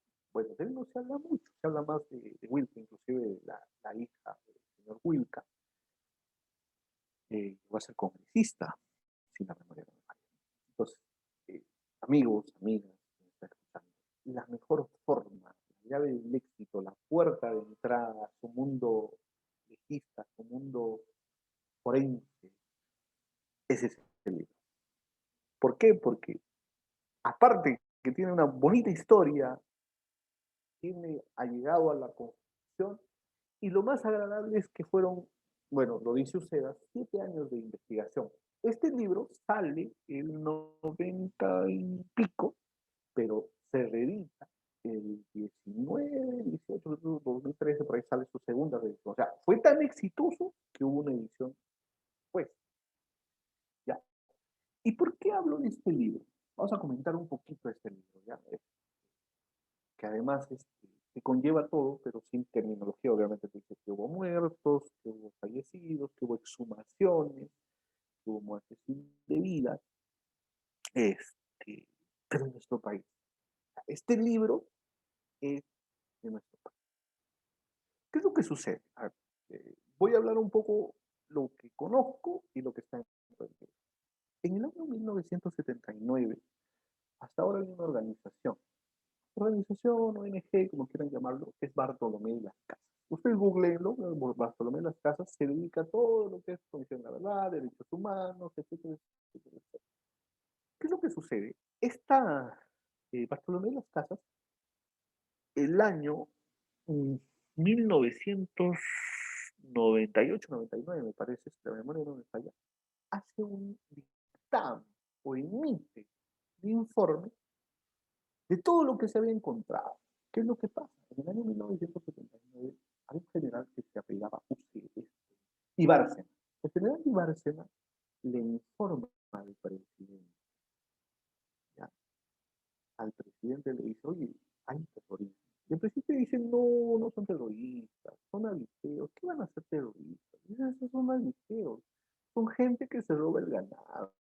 Y el servicio de inteligencia ya lo había advertido. No, presidente, son terroristas. No, son aviseos. Bueno, ojo, 1970. 1980, ¿no? Ingresa Alan García, ¿no? ¿Sí? Ingresa al nuevo gobierno y dicen, oye, hay terroristas en Guanta, toda esa zona de Acucho. No, son avigeos. Oye, pero son terroristas. No, no son avigeos. Cuando empiezan a matar y a darse casos, como Turajay, empiezan a matar comunidades enteras, y ojo, quiero ser acá un poco grosero, porque lo leí además, lo leí. ¿Bien? Ustedes pueden encontrar, sí, los libros de la Comisión de la Verdad, ya, que saben, existió la Comisión de la Verdad. Los terroristas abrían a los niños en dos, los abrían, ¿no? O sea, los agarraban de sus piernecitas y los abrían en dos. Porque, disculpen lo grosero que voy a hacer, los pueblos de mierda, así lo decían, no merecen una bala. Los abrían. O sea, imagínate ver así a tu bebé, que lo abran en dos, que lo partan en dos. Imagínate. Y obviamente, estos cadáveres eran llevados a foso común. O sea, la Comisión de la Verdad nos dice muchas cosas. Yo sé que, bueno, mucha gente no está de acuerdo conmigo, han habido alteraciones, etcétera, pero sí, en el informe hay muchas cosas que ver. Y si uno hace el contraste, el tema de la Comisión de la Verdad, y hace el contraste de, de lo que emite Bartolomé, y si uno estudia y lee un poco, este, hay un libro muy bonito que es Expediente Fujimori, de Sally Bowen y Yannick Holligan, que son dos excelentes periodistas de la BBC. Si uno contrasta estas tres lecturas, va a entender de que nuestro país empieza una enfermedad. Ojo, que aún no la ha terminado. Reitero, yo no estoy acuerdo, no hago política, acá estamos haciendo un curso, una charla, una conversación, si ustedes quieren, pero aún no hemos, de eso estoy totalmente seguro. ¿Ya? Entonces, uno lleva contrastes de la lectura y uno ha tenido la oportunidad de viajar a Putis a hacer, a, a desenterrar un par de cosas por allí. No ha sido agradable estar, no es agradable que el ejército te esté cuidando y tú un poco asustado haciendo tu trabajo. Entonces, obviamente, la percepción cambia, la percepción cambia. ¿Qué es lo que pasa? En este libro de Ricardo Sea, eh, vas a encontrar un parecido también a Los hornos de Hitler. Hay un libro, ¿no? Los hornos de Hitler. Porque todo empieza porque encuentran dedos, encuentran un diente en los hornos y dicen, oye, algo está pasando acá.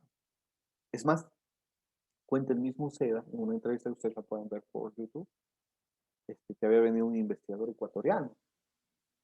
Al venir el investigador ecuatoriano, eh, a investigar las muertes, le ponen una capucha, lo hacen llegar y lo meten directo al horno. No asesinan. Entonces, este libro es muy interesante también porque habla de las exhumaciones que se llevan a cabo. Y se habla de muchas exhumaciones y de gente joven, de niños, que de repente en una lucha armada no tenían nada que ver, pero han sido consecuencia y secuela de lo que deja el terrorismo y la guerrilla, ¿no? O sea, la guerrilla me refiero a los señores del ejército.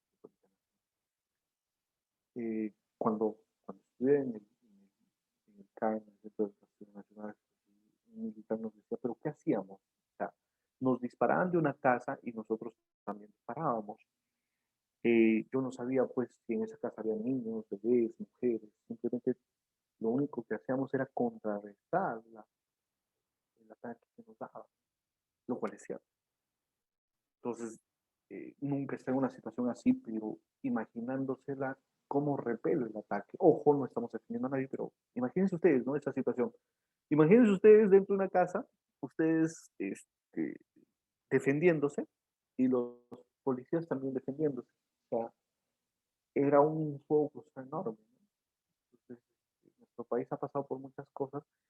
Y ya después, el tema de la- de las exhumaciones y la antropología forense nos ayuda a determinar cuántos cadáveres había, cómo se hacían las exhumaciones. Quiero remarcar algo, que el hacer una excavación de uno o dos cadáveres, por lo menos, lleva 9 horas.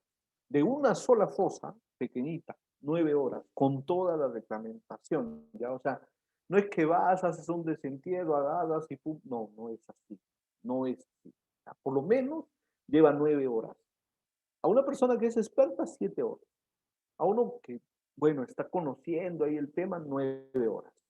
A otra persona que recién inicia, hablamos de 12 a 13 horas, más o menos, ¿ya?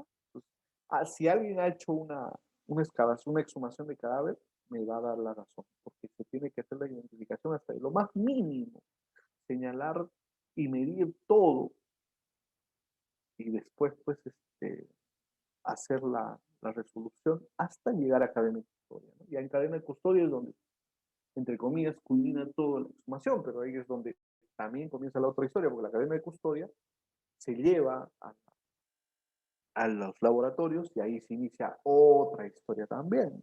Entonces, todas esas cosas yo creo que es importante conocer porque la historia de la medicina legal y forense no solo comprende una historia mundial, ¿no? Como el código de Hammurabi también, que no lo he mencionado, ¿no? El código de Hammurabi, ustedes ya deben saber, ¿no? Estaba escrito en dos columnas de tierra, ¿no? ¿no? Muy bonita esta historia. Y ahí está pues la famosa ley del talión, diente por diente, ojo por ojo, ¿no? Así te castigarán, ¿no? Y no era un delito, ¿no? O sea, si alguien te hacía daño y tú le haces lo mismo, era comprobado, obviamente. Y ahí también en las leyes de Hammurabi nace, pues, o sea, no soy culpable hasta que me pruebes lo contrario. Y en el Perú tenemos eso, y de eso se vale muchas personas, ¿no? Bueno, entonces en la antropología forense veremos pues el estudio de premortem, antes de que mueran, después de que mueran, postmortem, la exhumación y algo que es muy importante, la individualización y la identificación. O sea, muchas veces, y por eso es que mucha gente está muy acongojada porque no saben si enterraron o no sus hijos, como el caso de la Puta, ¿no? El pronunciamiento de la identidad. Bueno, lo demás ya después, ¿no? Estudio persona viva, estudio comparativo realizado, la ampliación del peritaje. La arqueología forense, la inspección preliminar, el informe arqueológico, los estudios topográficos, que es muy, miren, hoy los estudios topográficos ya no se hacen pues a mano, por así decirlo, ¿no? Justamente estoy llevando un curso de fotometría, ¿sí? Así se llama, con drones, hoy ya se hace con drones, ¿no? Y no solamente sirve para este tipo de estudios, sino también para búsqueda y rescate. Hoy los drones aportan grandes y enormes cosas, ¿no? Inclusive vi que en una ambulancia tipo 4, creo que ya tienen en Asia, tienen ya drones, ¿no? Viene de su dron. Imagínense, o sea, una cosa que la tecnología está suscitando. Bueno, bien, son 4 minutos. Bueno, también tenemos la estomatología forense. La estomatología forense tiene pues a los fotogramas de cadáveres de los humanos, los fotogramas de las personas vivas, la determinación de la edad. ¿Se puede determinar? Sí se puede determinar. El examen comparativo también. La ampliación post facto, antes y después. Identificación por ontogramas, examen odontológico para determinar lesiones también. Obviamente, algunas lesiones en especial cuando eh, son esposo, conviviente, o siempre, la mayoría es ojo, eh, ojo, ¿no? Ojo, cara y boca. Siempre, siempre hay esas lesiones. Y al parecer la pareja pues disfruta cuando, por ojo, disfruta de mala manera, obviamente, cuando ve a su pareja pues este, sencillamente mal en su rostro, ¿no? Entonces, si no eres mía, no vas a hacer de nadie, pues le decíamos el rostro, muchas veces le corta el rostro, en especial en las sierras, en el cuadro, ¿ya? Eh, yo vi el año 2014, sí, 2014, en diciembre de 2014, un asesinato de un esposo, eh, porque el primo del esposo le había regalado una lamparita. Y él lo dijo así, ¿eh? Y dije, ¿por qué la han asesinado? Pues, no, porque le regaló una lamparita. Imagínate. Entonces, lo primero que había hecho era golpearla en la cara y después un cuchillo, asesinó a la señora. Pues, ¿no? Imagínense ustedes. La biología forense muestra las personas, muestra que hay cadáveres, ¿no? Muestra sangre, ¿qué más? Saliva, orina, ¿no? Exámenes, espermatológicos en personas, en cadáveres, entomológico, psicológico.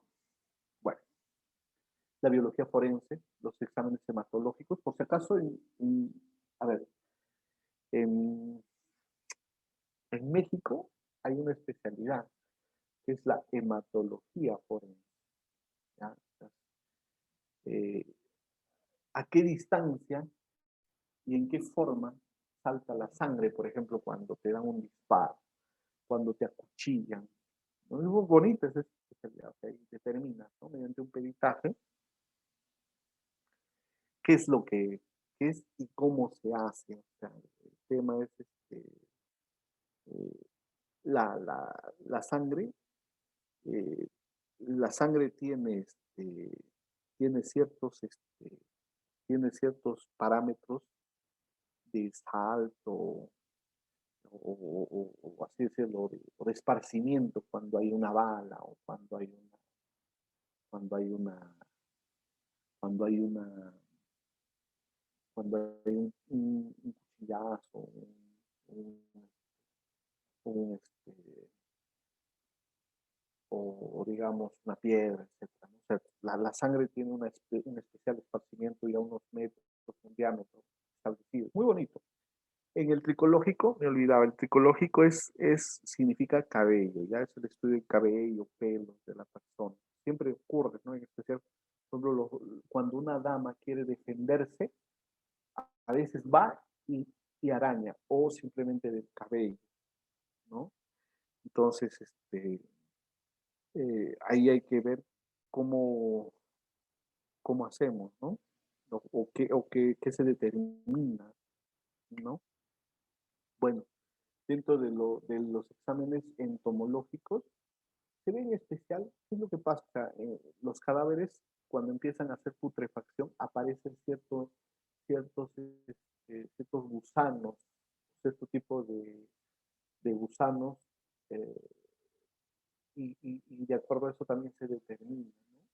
Entonces, eso sucedió mucho, ustedes recordarán, en el caso Ciro, porque lo encontraron después de mucho tiempo a Ciro, ¿no? ¿Se acuerdan, no? ¿Se acuerdan del chico este que estaba en Arequipa, falleció? No lo encontraron, a su novio sí lo habían encontrado, y después determinaron que la novia era culpable, pero después dijeron que no, ella lo negó, bueno, en fin, ahí no había nada, ¿no? Listo. Entonces, la anatomía patológica forense, en alguna muestra de algún tejido, de repente tuvo cáncer, qué sé yo, sacan esas muestras, las procesan e informan. Entonces, etc.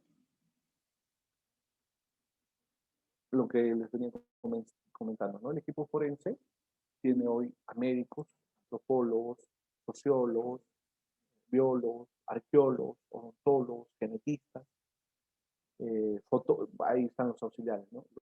La radiografía, los fotógrafos, ¿no? Pero los fotógrafos, recuerden, básico, importante, en especial en escena del crimen. Lo que ustedes pueden ver abajo es un tema que no es de escena del crimen, sino un tema de exhumación, lo que les había comentado, ¿no? Ahí comienza la otra chamba, porque la otra chamba ya fue, pues, de exhumación de los cadáveres, y la otra es, bueno, ahora hay que armar el cadáver, y hay que determinar de qué falleció, ¿no? Entonces, o de qué murió. Entonces, ahí muchas veces el cráneo tiene, pues, orificios de bala, o tiene rasgos, qué sé yo, de lo que les había comentado, de acta, etc.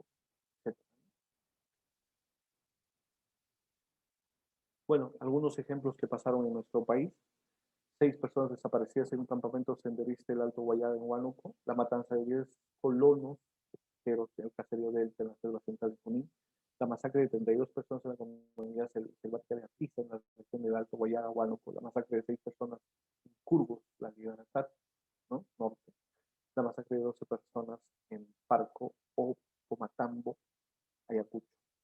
Y mire, lamentablemente cuando uno hace más de cadáveres, lo que queda es eso, ¿no? Lo que queda es eso, simplemente a veces solo vestigios. Recuerden ustedes que cuando se abre, o sea, se abre el caso de la Cantuta, ustedes saben por qué, ¿no? ¿Saben o no por qué? Se abre, o uno de los determinantes para que esto se reabre, claro que han habido temas políticos y policiales, Pero para que se reabra, jugaron un determinante, unas llaves, que reconoce la mamá o la hermana de uno de los chicos que estuvo en la fiesta, porque era una fiesta. El caso de la Cantuta, estaban ahí reunidos haciendo una siesta, inclusive había un niño de 14 años que también lo mataron, que no tiene nada que ver. Entonces, lo asesina y listo. Y dicen todos, hacen los llevan, hacen una fosa y pensaron que les servía, pero no. Empiezan las averiguaciones del caso y también las llaves. Las llaves van y la prueban al locker de la Cantuta y sí daba. Dijeron, sí, esa es mi hermana y la ropa aparte. Entonces, todas esas cosas que pueden ser simples nos llevan a veces a determinantes interesantes. Muy bien, chicos, me he pasado unos 4 minutos, 5 minutos. Eh, eh, por favor, la encargada o el encargado les estoy dejando la presentación. Les voy a dejar mi correo, por favor. A la encargada también le voy a pasar en este momento el correo, o encargado le voy a pasar el correo. Cualquier duda o cualquier, tengo bastante bibliografía, cualquier bibliografía que ustedes deseen, estoy apto para poder pasar. Sí, muchísimas gracias. Para mí ha sido de verdad recordar algunas cosas que hace mucho tiempo no tocaba. Voy a volver a la pasión de la criminología para hacer algunas cosas más también, hacer algunos trabajos. Bueno, y como decía Isaac Asimov, el aspecto más triste de la vida actual es que la ciencia gana en conocimiento más rápidamente que la sociedad en sabiduría. ¿Qué puede decir? Ya se habla de inteligencia artificial, ¿no? O sea, ya no somos conscientes. Isaac Asimov es un escritor muy conocido.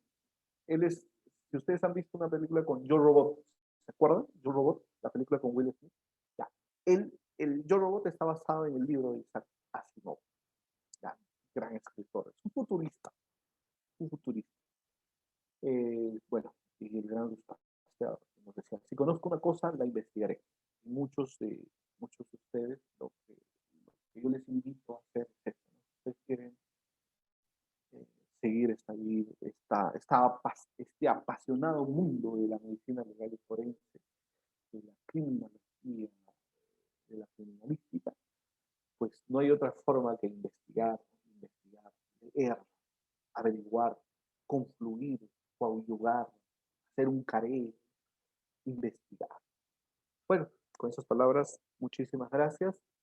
Bueno, le dejaré mi correo a la persona que está encargada y supongo que también les pasará la presentación, que también ya lo tengo. Muchísimas gracias, buenas tardes.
Bueno, muchas gracias a todos los participantes. Ha finalizado el curso, se les entregará la clase grabada y las diapositivas el día de mañana junto con la certificación. Muchas gracias a todos.